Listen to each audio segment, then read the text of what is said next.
what a great day this is. It is my pleasure to welcome you to a state-of-the-art healthcare facility that now carries with it the title of a truly great man. Today we are gathered on a very auspicious occasion to honor perhaps the most honored physician in history. We in Houston claim him, and so he's a great, tall Texan in our eyesight. Few individuals make an impact on all of humanity. Dr. DeBakey has had a lifetime of accomplishments. Mike is this nation's most influential medical statesman. He has walked the halls of royalty, treated the famous, and been advisor to presidents. Please join me in welcoming our own Dr. Michael E. DeBakey.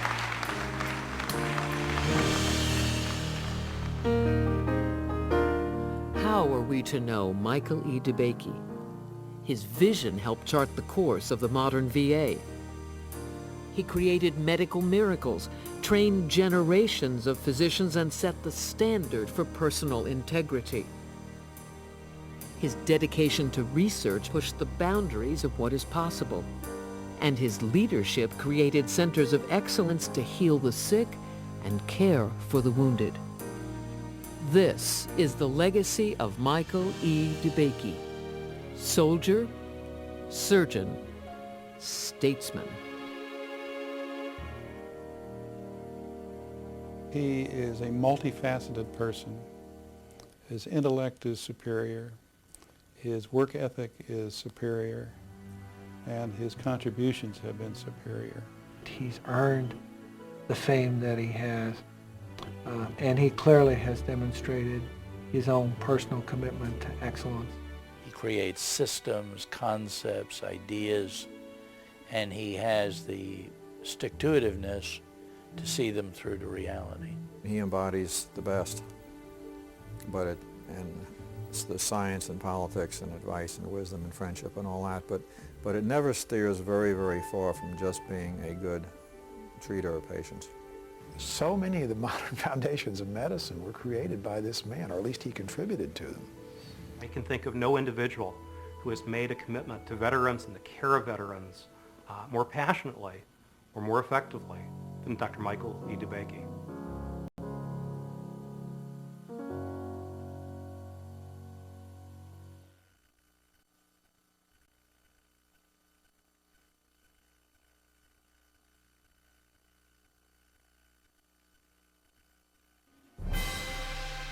In 1944, the tides of war are shifting. We're about to launch a great invasion, but our armies could be decimated. One man has a plan that could save countless lives. June 6th, D-Day. A great plan is put to the test.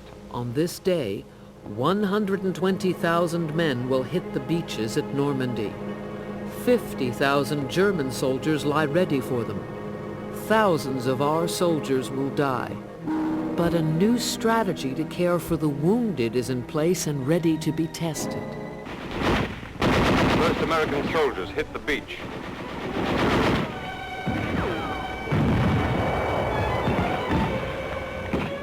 Aid stations are established on the spot, and an astounding record starts piling up. 80 to 90% of the wounded receive medical care within 10 minutes of being hit. The bloody D-Day invasion changes the course of World War II.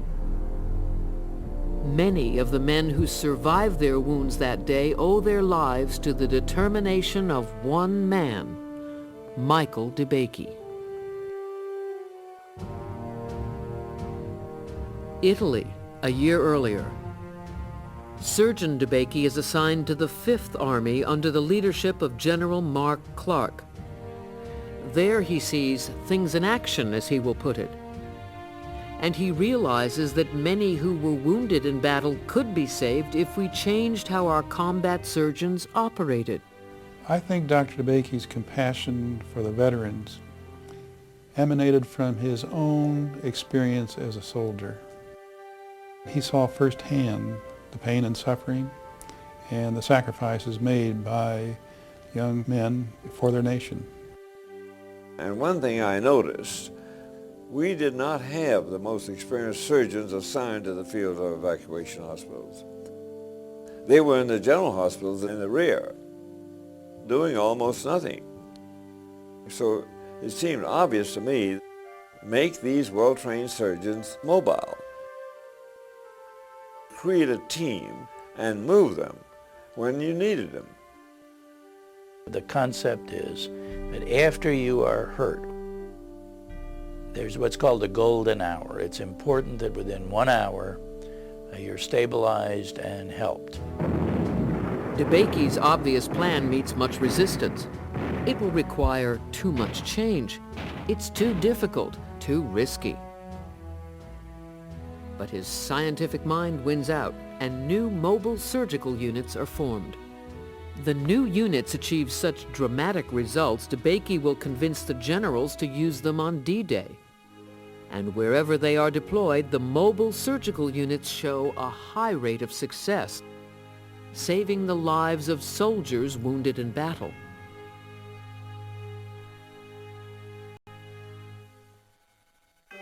A few years later, when our troops fight in the frozen hills of Korea, DeBakey's concept is standard operating procedure, with a new name: the Mobile Army Surgical Hospital, soon shortened to MASH. In the early days of warfare, in the Civil War and things like that, infectious diseases used to be a big problem. And today in warfare, the big problem is trauma. Dr. DeBakey recognized that rather than sitting back and passively waiting for someone to bring the survivors to you, that you get out to them is going to change morbidity and mortality. The result is that in Vietnam, people had a much higher survival rate than in any other war. And now in the Gulf Wars, both 1 and 2, the survival rate is astonishing. I mean, it's very, very high.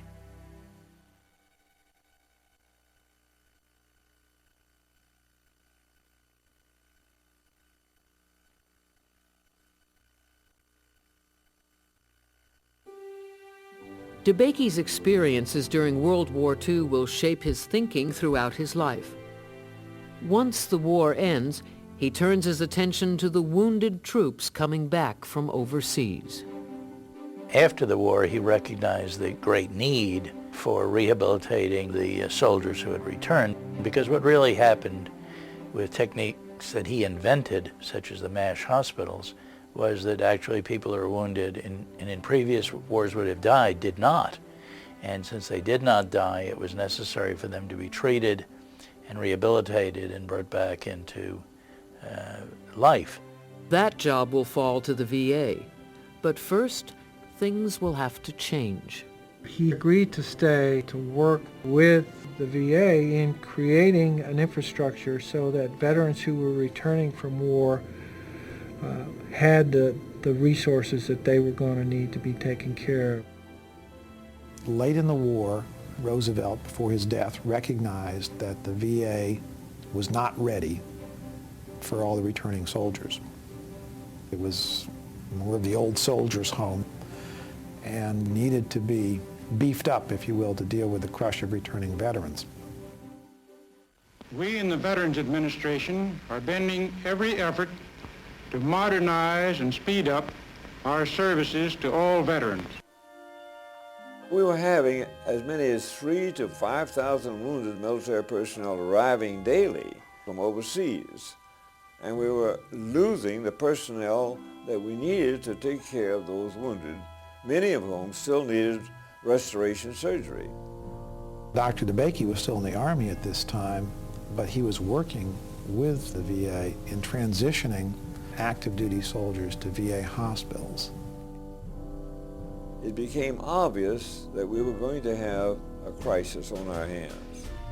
The Veterans Administration was not prepared to take over. It didn't have the facilities or the personnel. Surgeon General Kirk called me in and said, "I need you to stay on. Would you stay on for another year?" I asked the Surgeon General to let me call 100 200 surgeons whom I knew well. Every single one agreed to stay on, which really touched me. General Bradley, Medical Director Paul Magnuson, and Dr. DeBakey helped guide the VA through that difficult transition. Bringing in new staff is the first challenge. Instituting a high quality of care will be the next. When Michael DeBakey came home from World War II, young Colonel DeBakey said that we have the obligation to follow the health of the returning troops over time to see how the experience of war affects them. He started an epidemiology program, and today we still use those data. We still track the epidemiology of the health of service members who return from combat ever since World War II. What Dr. DeBakey knew, and it was just really the beginning of this, was that medicine coupled with science and research could in fact help people dramatically. DeBakey institutes ongoing medical research as a key component of the VA mission. Then he has another idea. Join each VA hospital with a medical school. Make the VA hospital a teaching hospital, with the medical school faculty in charge of patient care. And form a Dean's Committee to oversee it all.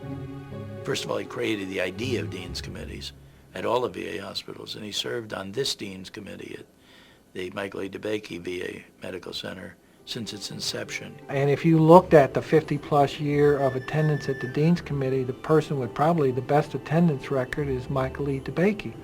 The idea was to bring to the Veterans Hospital, and therefore to the veterans, the best quality of medical care we had, which was by the medical faculty, because they were the ones doing research and improving the delivery of health care. Sort of legacies that we have now in the VA today all came out of this couple of years right after the war, when the foundation of the VA as we know it today was being built. And Dr. DeBakey was there working with them on a first-name basis. But he really is part of the roots of the modern VA. Today, the VA hospital that bears his name is part of a world-class medical center and stands as a model for medical institutions around the world.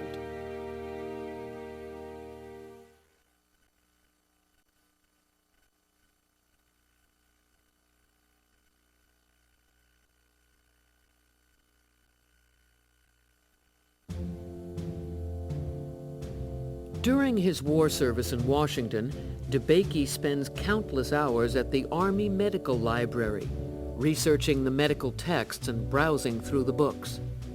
Which then probably was the best medical library in the country. But the building that houses the collection is in terrible shape. It was housed in a very old red brick building, so old that they had an outhouse. And when it rained, they had to put tarpaulins over the books because the roof leaked. I thought that this library was a great treasure. There was a great opportunity now to recommend getting funds for a new building for this wonderful collection of books and journals. The Surgeon General told me that they had been trying to do that for 30 years, but they couldn't compete with tanks. And that's when it suddenly dawned on me that it didn't belong in the military. This was a national treasure. He argues his case to any who would listen. Finally, at the Hoover Commission, his words make their mark. DeBakey's concept for a National Library of Medicine is accepted by President Truman. Now Congress will have to make it happen. And everything was going along smoothly, but the Speaker of the House, Mr. Rayburn, held it up because there were some differences among the Democrats about where it should be located. With the legislation stalled in Congress, DeBakey steps in to set things right. But it occurred to me that I had operated on the husband of the Secretary of the National Democratic Party. So I called her and asked her if she would try to persuade Mr. Rayburn to let the bill come up for a vote. And the next day she called me and said, Mr. Rayburn's going to let the bill come through.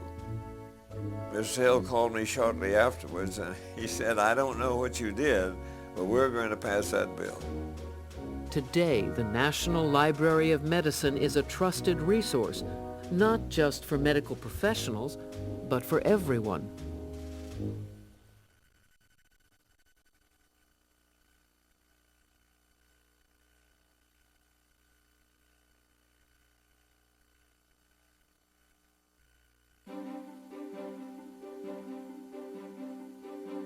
Up until the Second World War, the role of science in medicine was very limited. But Dr. DeBakey developed all sorts of new approaches. They had to do some pretty rudimentary things in World War II. There were times they'd have to ligate, sew off a major artery to prevent somebody from bleeding to death. And they learned how long could that limb survive with loss of blood flow. It was observations of people like Dr. DeBakey that led to the vascular surgery and repair of those vessels after World War II, which is really where Dr. DeBakey made his greatest impact. Armed with extraordinary skill and confidence, DeBakey is determined to tackle the mysteries of heart disease. He first directs his scalpels at replacing damaged portions of arteries and veins. He was interested in research and felt that new materials and new techniques could be valuable in cardiovascular and other research, and went everywhere from using Dacron in the first successful vein replacement. To mimic a blood vessel, the material must be strong and flexible. DeBakey experiments with different fabrics and settles on Dacron. Then, using sewing skills learned from his mother, he fashions artificial vessels to replace damaged arteries and veins. By taking 2 sheets of the width I wanted, and by sewing the edges on my wife's sewing machine, I could make a tube. And I first used one successfully in a patient in 1954. Every medical student has to learn to memorize aortic aneurysms, and there's the DeBakey type this, type that, and they have different anatomic locations, different prognoses, and different treatments. And it was DeBakey who defined all those things. You go into the OR and people will ask for the DeBakey this, that, or the other because he invented instruments that are used in the OR. Through cutting-edge surgical innovations, DeBakey discovers he can replace damaged vessels and valves. Now, an even greater challenge awaits him. Can he apply his skills to save the damaged heart itself? He sees a way to do it and decides to take the risk. We should be able to develop a pump, mechanical pump, that will substitute for the heart. And I'm convinced this can be done. DeBakey's idea is simple. As a medical student, he had designed a pump that made heart surgery possible. Now he will construct an artificial heart and use it to give the diseased heart a chance to mend. Then the restored heart will be reattached, and the patient can have a second chance at life. The artificial heart works, but one by one the patients die. Finally, there is a victory. Esperanza Vasquez. DeBakey's genius gives her a new life, but something even more extraordinary is about to hit the news. In a daring procedure, Dr. Christian Barnard becomes the first surgeon to successfully transplant a human heart. Soon DeBakey and others take up the challenge. But it will take the development of new drugs to make transplantation viable. Today, the procedure is common, but heart disease remains the #1 killer. And, with the help of NASA, DeBakey has fabricated a new solution. There are scores of surgical instruments that he invented. And this latest ventricular assist device is really a wonderful little contraption, this smallest little pump. I mean, he has a pump which is not much bigger than my thumb that can pump 6 liters a minute. DeBakey's newest pump uses space technology to do its job. With the help of NASA scientists and Dacron, his pump offers new hope to people struggling to survive with a damaged heart. He is constantly thinking about new things and the thought pattern of innovation and creativity, which is really quite remarkable. He trained with people whose names will be forever a part of the medical lexicon, and then he made himself forever part of the medical lexicon. To me, that's amazing. His work in cardiovascular surgery, that would have to be the crowning pinnacle of his life in medicine. He has changed cardiovascular surgery.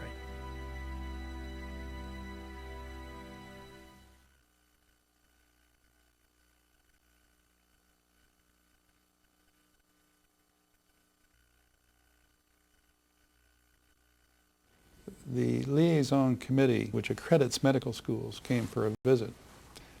And they found Dr. DeBakey as president of the school, chairman of surgery, director of the cardiovascular center, world's medical statesman, and consultant to presidents. And the chairman of the committee said to him, "How can you do all this?" He said to them, "I do it between cases." He was able to accomplish these things because he had a cadre of people that he trusted and delegated to them for the operational issues.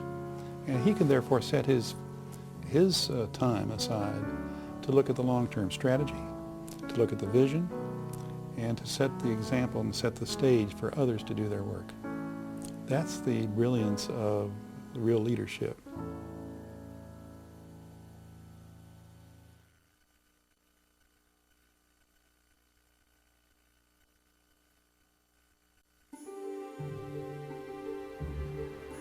I can't think of a better example of someone who's committed their life to training the next generation of healthcare providers than Michael E. DeBakey. He had a dream for a high school that would prepare young people, many of whom, 85% of whom are minority young people. He just had the idea that he ought to do something to help all of the people, particularly minorities of Houston, to try in medical science, to enter the profession. And DeBakey is actively involved with the school, bringing real-world experiences to the students. Very first thing he said to me, bring the kids over so they can see me perform surgery. You have an open invitation anytime you like to bring students over. The school also mirrors DeBakey's insistence on maintaining a standard of excellence. The curriculum we have here at DeBakey is one that goes way beyond the average high school and what is required of most high schools for students to graduate. So we really want students who are interested in, first of all, math and science. DeBakey's ability to inspire brings results. The students who graduate from Michael E. DeBakey High School, 98% of them are headed to college. About 60% are in the health professions in some area. In Houston, there are approximately 175 physicians practicing who started here at DeBakey. DeBakey believes in education in its broadest sense, tempering a devotion to science with a love of poetry. He will often ask students, what is their favorite poem? And usually catch students off guard, but most times they can respond. He's always had an interest in poetry, and I think that he sees poetry and the arts in general as a broadening experience in life, and that a physician is a better physician if they are a complete person, not only scientifically, but understanding what people feel about life. And I think he saw poetry as a way to get to the hearts of people. Beyond academic learning, DeBakey knows that preparing young people for life also means instilling values, and he looks for opportunities to share his insight and wisdom. So the combination of education and a career that is satisfying provides an opportunity to be a good citizen and to contribute to the society in which that citizen lives. And in the final analysis, what nobler goal is there in life could. And I told her when she crossed that stage, my heart was just beating because she never dreamed that she would go to college. Yeah, I admire so much what they're doing. He's a wonderful surgeon, a wonderful educator, and a wonderful teacher. And that in itself is a legacy. To me, he is a role model, not only because of his contributions to medicine and his impact in medicine, but also to his contributions to science and education. He's very, very good with patients. It's remarkable to see him with a patient and how the patients benefit from not only his medical care, but his human care. As busy as he was and as famous as he became, he never lost his commitment to and focus on veterans and health care. I'd like veterans to know that Dr. DeBakey is a very human and real person. He's really an icon, but he's a warm, caring, passionate, fun-loving individual who also at age 97 is an inspiration for all of us. He's a great man and a great physician, one of the great physicians of all times. This is the legacy of Michael E. DeBakey, soldier, surgeon, statesman.